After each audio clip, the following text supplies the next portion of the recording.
नमस्कार केमन आছেন स्वागत জানাই ফুড ফ্যাক্টরিজ চ্যানেলে। মিষ্টি কুমড়োর ডুগা দিয়ে আজকে ঝোল বানাবো।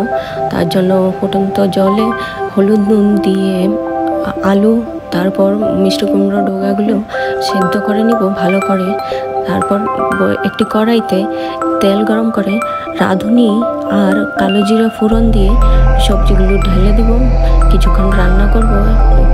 আর কাঁচা লঙ্কার জায়গায় আমি ভুট জলকিয়া ব্যবহার করেছি, যেটা আসামে খুব প্রচলিত।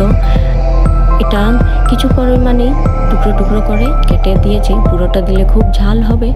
আর এই ভুট জলকিয়াটা দিলে তরকারিটা নুনে ঝালে খুব স্বাদ হয়। আর এটা সত্যিই খুবই স্বাদ হয়েছিল তরকারিটা। আর এটা খুব স্বাস্থ্যকরও হয়েছিল, কারণ না ওটাতে কোনো মশলা দেওয়া হয়নি।